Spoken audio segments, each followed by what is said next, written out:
Hello students welcome again to my maths classes. तो students, जैसे कि आप सब जानते हैं कि क्लास 10th का हमने first chapter real number start किया था, जिसकी हमने एक्सरसाइज 1.1 और एक्सरसाइज 1.2 हमने कंप्लीट सॉल्व कर दिए हैं।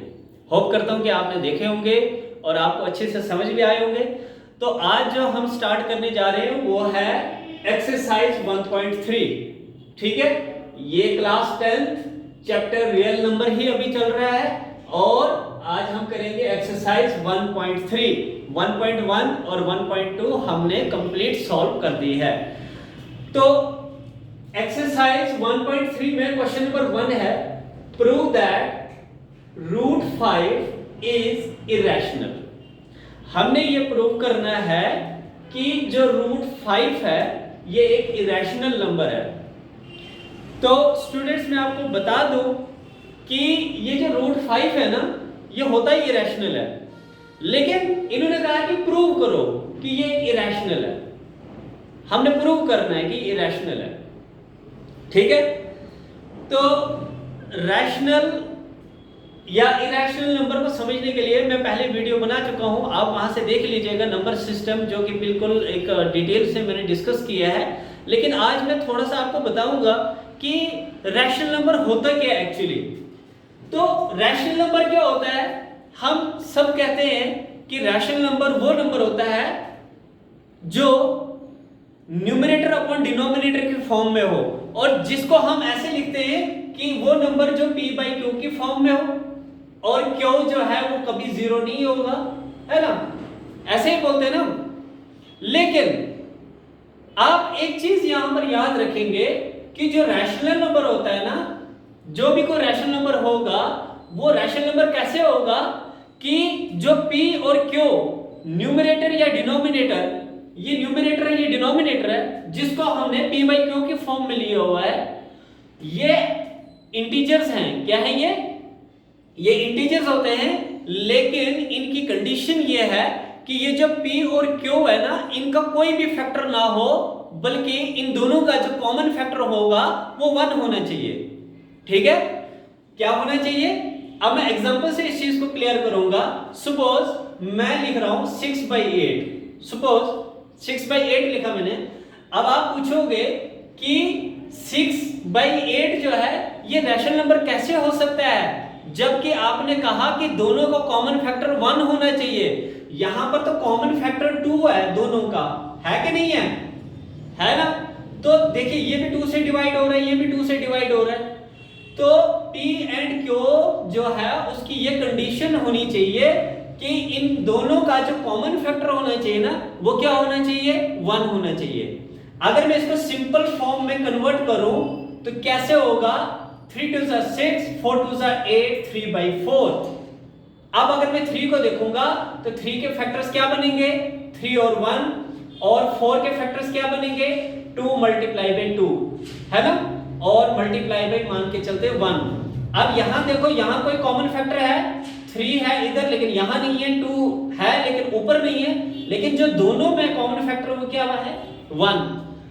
तो मेरे कहने का मतलब यह है कि रैशनल नंबर वो नंबर्स होते हैं जिसमें p और q के जो कॉमन फैक्टर होना चाहिए वो सिर्फ 1 होना चाहिए, 1 के अलावा और भी कोई कॉमन फैक्टर नहीं होना चाहिए। तो अब ये रैशनल नंबर का थोड़ा सा मैंने इंट्रोडक्शन दिया। अब यहां पर हमने प्रूव करना है कि √5 जो है वो एक इरेशनल नंबर है, ये प्रूव करना है। तो हम क्या करेंगे, हम इसका रेसिप्रोकल सपोज कर लेते हैं। यानी अगर हम इसको इरेशनल प्रूव करना है तो हमें सपोज करना पड़ेगा कि ये एक, अगर ये हमने प्रूव करना है इसको इरेशनल प्रूव करना है, तो सपोज करना पड़ेगा कि अब ये नंबर जो है इरेशनल नहीं है बल्कि ये एक रैशनल नंबर है। तो हम सपोज करेंगे लेट अस सपोज ये सॉल्यूशन है, ये सॉल्यूशन कर रहा हूं मैं। Let us suppose root 5 is a rational number. हमने सपोज किया कि ये जो रूट 5 है ये एक रैशनल नंबर है। ठीक है, अगर रैशनल नंबर है तो ये किसकी फॉर्म में होगा, ये होगा p बाई क्यू की फॉर्म में, है ना, ये होगा p बाई क्यू की फॉर्म में। तो इट इंप्लाइज कि जो अंडर रूट 5 है ये किसके इक्वल होगा, ये होगा, चलो हम कर लेते p बाई क्यू की फॉर्म में। ठीक है, हमने प्रूव क्या किया कि हमने सपोज क्या किया कि जो रूट 5 है ये एक रैशनल नंबर है ना। तो अगर ये रैशनल नंबर है तो ये किसके इक्वल होना चाहिए, p बाई क्यू के इक्वल होना चाहिए, क्योंकि p बाई क्यू क्या होता है, रैशनल नंबर होता है। और यहां पर कंडीशन ये लिखनी है कि p and q are co-primes and q is not equal to 0। Coprime numbers मैंने पढ़ाया था कि को-प्राइम नंबर्स वो नंबर्स होते हैं, दो नंबर्स या दो से ज्यादा नंबर्स जिनको कॉमन फैक्टर क्या होगा, 1 होना चाहिए। 1 के अलावा कोई भी कॉमन फैक्टर आता है, 2 या 3 कुछ भी आता है, तो वो को-प्राइम नंबर हम उनको नहीं कह सकते। तो p एंड q क्या है, को-प्राइम्स, ठीक है, और q जो है वो 0 नहीं होगा। अच्छा, अब क्या करेंगे, आप इसको क्रॉस मल्टीप्लाई करेंगे। देखिए रूट 5 के नीचे कुछ नहीं है तो हम 1 लगा सकते हैं। किसी भी नंबर के नीचे अगर कोई भी डिनोमिनेटर में कोई भी नंबर ना हो तो हम उसको डिनोमिनेटर पे सपोज कर सकते हैं कि वहां पर कुछ नहीं है तो 1 है। तो रूट 5 के नीचे 1 है। अब हम क्रॉस मल्टीप्लाई करेंगे, ठीक है, क्रॉस मल्टीप्लाई करेंगे, p को 1 से मल्टीप्लाई करेंगे तो p, और q को रूट 5 से मल्टीप्लाई करेंगे तो रूट 5q। हो कि यहां तक आपको समझ आ गया होगा, ठीक है। तो p equals to root 5q। अब यहां पर हम क्या करेंगे, स्क्वेयरिंग बोथ साइड्स। हम क्या करेंगे, दोनों साइड पे हम क्या करेंगे, स्क्वेयरिंग करेंगे। तो स्क्वेयरिंग कैसे करेंगे, p स्क्वायर, जब p को स्क्वायर करेंगे तो p स्क्वायर होगा, और रूट 5q को जब हम स्क्वायर करेंगे तो ये आएगा होल स्क्वायर। तो देखिए student, p square equals to, आपको पता है स्क्वायर से रूट हमेशा कैंसिल हो जाता है ना। तो स्क्वायर से रूट कैंसिल हो गया तो बचा क्या हमारे पास 5, और q का स्क्वायर क्या होगा, q स्क्वायर। यहां पे स्टूडेंट्स अक्सर गलती ये करते हैं कि जब उनको करना होता है रूट 5q का होल स्क्वायर तो वो सिंपली ये कैंसिल कर देते हैं और लिखते हैं 5q। But remember one thing, ये 5q का होल स्क्वायर है, यानी ये जो स्क्वायर है ये रूट 5 का भी है और ये स्क्वायर जो है ये q का भी है, ठीक है। तो रूट 5 के साथ अगर कैंसिल हो जाता है तो स्क्वायर फिर q के साथ रहेगा। तो यहां पर ये बिल्कुल भी गलती नहीं करेंगे, आप इस चीज का ध्यान रखेंगे यहां पर। अब देखिए ये आया p square equals to 5q square, ठीक है, हम इसको इक्वेशन फर्स्ट मान लेते हैं। अब यहां स्टूडेंट्स ध्यान देना, आप अच्छे से ध्यान देना, देखिए q का मल्टीपल यहां पर क्या है 5, तो इसका मतलब 5 जो है p स्क्वायर से डिवाइड हो सकता है ना। तो हम कैसे लिखेंगे, हम यहां पर लिखेंगे p square is divided by 5, यानी ये जो p स्क्वायर है ये इस 5 से डिवाइड हो रहा है। तो अगर p स्क्वायर 5 से डिवाइड हो रहा है तो देन p इज आल्सो, ये p स्क्वायर है और ये p है, तो p square p is also divided by 5, ठीक है। मुझे पूरा यकीन है कि ये स्टेप आपको समझ नहीं आया होगा कि ये आपने क्या लिखा, p square is divided by 5 and p is also divided by 5। देखिए एक एग्जांपल दूंगा मैं आपको, p मान लो कोई भी नंबर है ना, कोई भी नंबर है, मान के चलो 5 है ना। तो मैंने क्या लिखा, मैंने लिखा कि p स्क्वायर यानी 5 का स्क्वायर क्या होगा 25, और ये डिवाइड किससे हो रहा है 5 से हो रहा है, होगा कि नहीं होगा, 5 1 से 5, 5 5 से 25, यानी ये जो p स्क्वायर है 5 से डिवाइड हो रहा है। अगर p स्क्वायर 5 से डिवाइड हो रहा है तो p भी तो 5 से डिवाइड होगा ना, देखो ना 5 से डिवाइड होगा कि नहीं होगा, है ना। अगर 5 का स्क्वायर 5 से डिवाइड हो रहा है तो 5 भी तो डिवाइड होगा ना 5 से। समझ आई, उम्मीद करता हूं कि आपको ये स्टेप समझ आ गया होगा। ध्यान देंगे तो बिल्कुल इजी है कि p स्क्वायर जो है वो 5 से डिवाइड हो रहा है। अगर p स्क्वायर 5 से डिवाइड हो रहा है तो इसका मतलब हम ये कह सकते हैं पी बी जो है वो डिवाइड होगा किससे? 5 से। होप करता हूं कि यहां तक क्लियर हो गया होगा। ठीक है, अच्छा अब इसके आगे करेंगे, अब इसके आगे देखेंगे। देखो स्टूडेंट्स, इसके आगे कैसे करेंगे हम, मैं यहां से कर रहा हूं, यहां से कर रहा हूं ताकि स्पेस बच जाए। तो अब क्या करेंगे, अब क्योंकि हमने √5 को प्रूव करना है ये इरेशनल है, तो यहां पर हमें √5 दिया हुआ है ना, √5 दिया हुआ है। तो अब हम करेंगे अगेन लेट, दोबारा हम लेट करेंगे कि जो p है वो इक्वल्स टू 5a मान लेते हैं, कुछ भी मान लो, 5a 5b 5r z कुछ भी मान सकते हैं आप। ठीक है, ये एक प्रोसीजर है कि हमें दोबारा से इसको सपोज करना पड़ेगा। तो हमने प्रूव किया कि जो p स्क्वायर है वो p से 5 से डिवाइड हो रहा है, तो अगर p स्क्वायर डिवाइड हो रहा है 5 से तो p भी 5 से डिवाइड हो रहा है। फिर उसी p को हमने दोबारा लेट करेंगे कि p जो है वो इक्वल्स टू किसके है, 5a के। अब ये 5a कहां से आया, क्योंकि हमने √5 है ना, √5 को प्रूव करना है। अगर यहां पर √7 होता तो हम इसको 7a प्रूव कर ले, सपोज कर लेते। ठीक है, तो अब इधर क्या करेंगे, दोबारा से करेंगे स्क्वेयरिंग। तो क्या करेंगे, squaring both side, squaring both side करेंगे। तो करो स्क्वेयरिंग, तो ये होगा p स्क्वायर और 5a का होल स्क्वायर, तो ये होगा p स्क्वायर इक्वल्स टू 5 का स्क्वायर 25 और a का स्क्वायर a स्क्वायर। ये मान लेते हैं हम इक्वेशन सेकंड है। जैसे हमने यहां पर, अगर यहां पर आप फोकस करेंगे तो जैसे हमने यहां पर हमने दिखा दिया कि जो p स्क्वायर है वो 5 से डिवाइड हो रहा है और p भी जो है डिवाइड किससे हो रहा है, 5 से। इसी तरीके से अब यहां देखेंगे, अब यहां देखेंगे, देखो ये जो a स्क्वायर का मल्टीपल है वो क्या है, 25 है ना, 25 है। अच्छा ऐसा करेंगे, हम क्या करेंगे, ये जो p स्क्वायर है यहां पर, ये जो p स्क्वायर की वैल्यू है यहां, ये जो p स्क्वायर की वैल्यू यहां पर है वो कितनी है, 5q स्क्वायर। तो इस p स्क्वायर की वैल्यू हम यहां पर हम लेट करेंगे। हम क्या करेंगे, p स्क्वायर की जगह हम लिखेंगे 5q स्क्वायर, क्योंकि हमने यहां प्रूव किया कि p स्क्वायर जो है 5q के इक्वल है, 5q स्क्वायर के इक्वल है।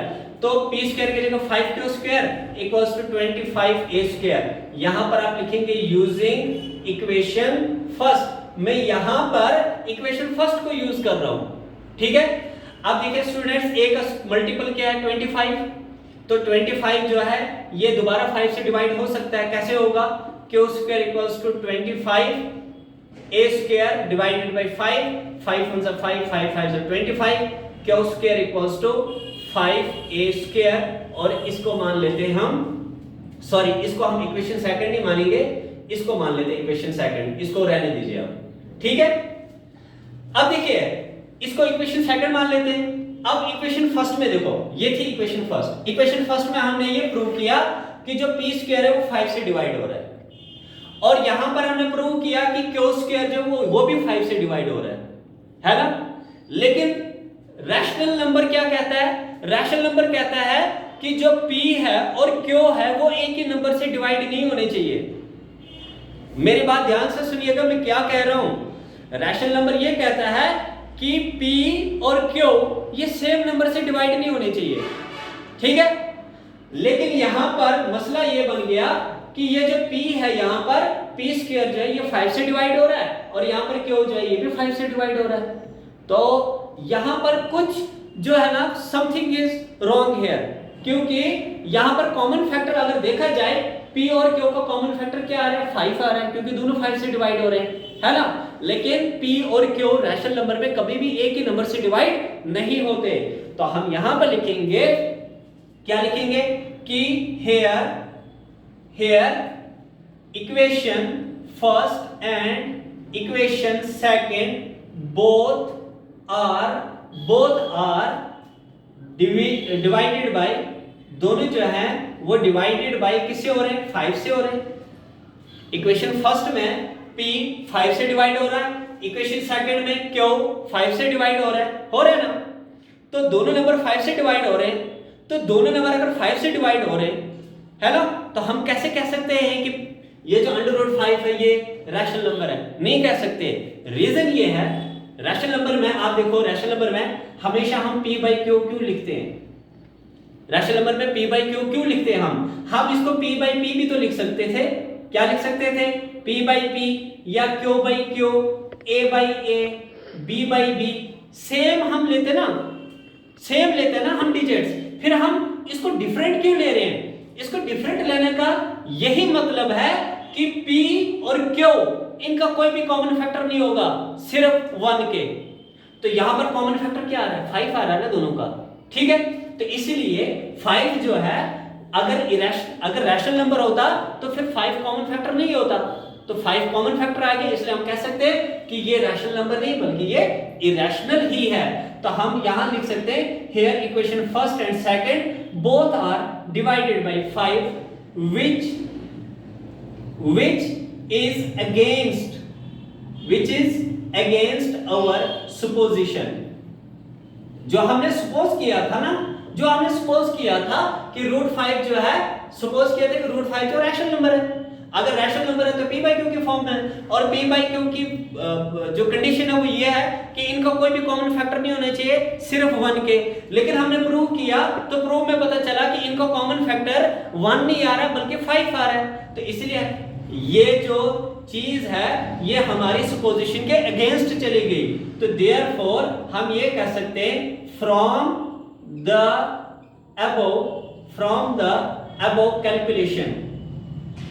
अबव कैलकुलेशन से हम ये कह सकते हैं, we can say that √5 is irrational. हम ये कह सकते हैं कि √5 जो है वो क्या है? एक इरेशनल नंबर है। उम्मीद करता हूं कि आपको ये क्वेश्चन अच्छे से समझ आ गया होगा। Let's move to the question number second. तो स्टूडेंट्स, क्वेश्चन नंबर 2 एक्सरसाइज 1.3 का क्वेश्चन नंबर 1 में हमने प्रूव किया कि ये √5 एक इरेशनल नंबर है, और यहां पर प्रूव करना है कि 3 + 2√5 इज इरेशनल। जो प्रोसेस है वो तकरीबन सेम रहेगा सबका। जो स्टेप्स मैंने लिखवाए आपको शुरू से लेकर लास्ट तक, वही स्टेप्स हमने यहां पर भी फॉलो करना है, बिल्कुल वही प्रोसेस चलेगा। तो यहां पर हमने प्रूव करना है कि 3 + 2√5 इज इरेशनल। तो हमने प्रूव करना है कि ये इरेशनल है, लेकिन हमें सपोज करना पड़ेगा कि, तो हमें ये सपोज करना पड़ेगा कि ये क्या है? रैशनल नंबर है। तो हम क्या करेंगे? सॉल्यूशन में लिखेंगे कि लेट अस सपोज, हम ये सपोज करते हैं that 3 + 2√5 is rational number. Rational, तो अगर ये रैशनल है तो किसके इक्वल होगा? ये p बाई क्यू के इक्वल होगा ये, ठीक है। तो इट इंप्लाइज अगर ये रैशनल है तो 3 + 2√5 जो है वो किसके इक्वल होगा? p बाई क्यू के इक्वल होगा। और जहां पर p and q are coprimes, p and q क्या होंगे? को प्राइम नंबर्स होंगे, and q is not equal to 0। ये एग्जाम में आप जरूर मेंशन करेंगे ये चीज कि p एंड q का कंडीशन क्या होना चाहिए कि वो को प्राइम नंबर होने चाहिए, और q जो है वो 0 कभी नहीं होना चाहिए।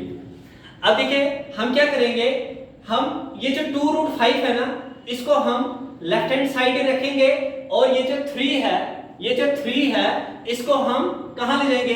राइट हैंड साइड पर ले जाएंगे। इसको बोलते हैं ट्रांसपोजिंग। तो 3 को हम ट्रांसपोज करके कहां ले जाएंगे?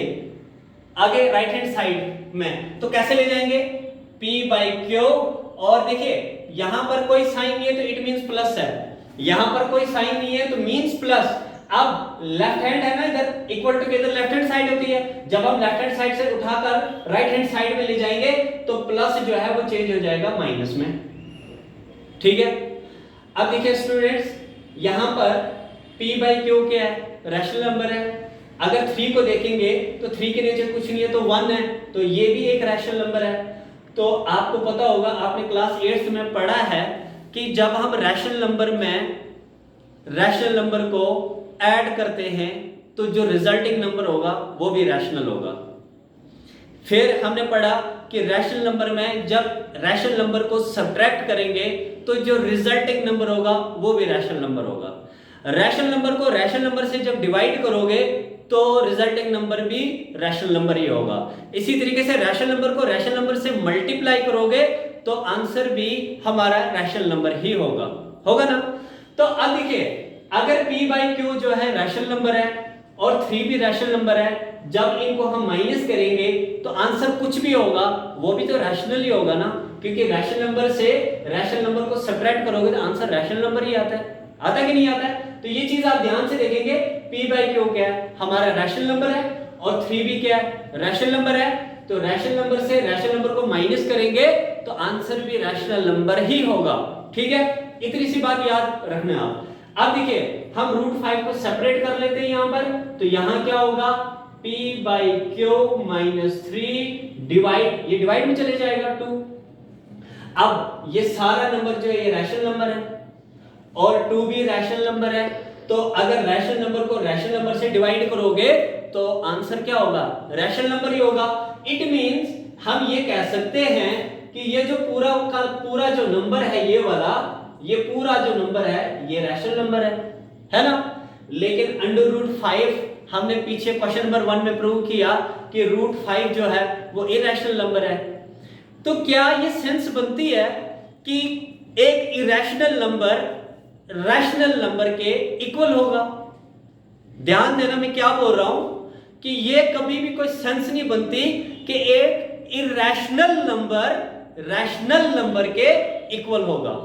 रैशनल रैशनल के इक्वल होगा, इरेशनल इरेशनल के इक्वल होगा, बट इरेशनल कभी रैशनल नंबर के इक्वल नहीं होगा।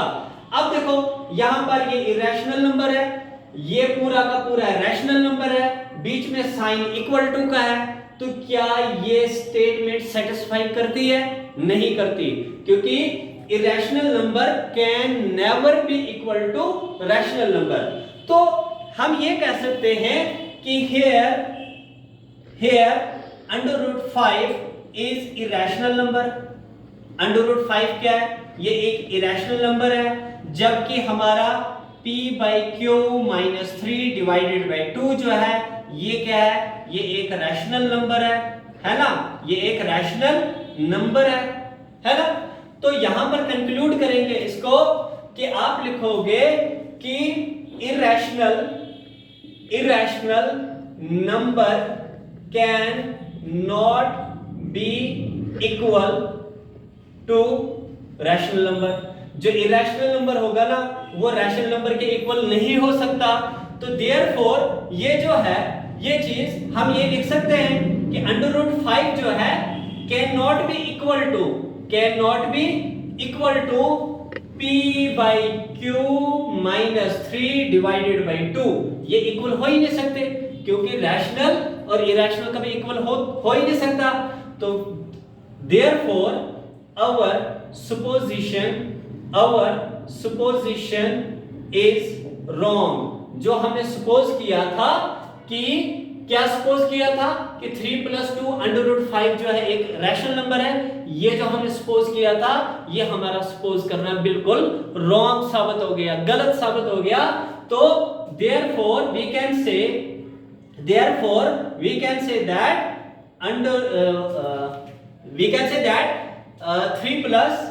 3 + 2 √5 is irrational number। हम ये कहेंगे कि ये एक इरेशनल नंबर ही है। तो स्टूडेंट्स, उम्मीद करता हूं कि आपको अच्छे से समझ आ गया होगा। अगर आपको समझ आया होगा तो चैनल को प्लीज लाइक करें, शेयर करें और कमेंट करें, और please press the bell icon so that the notifications will reach to you very easily। Thank you so much. Have a nice day.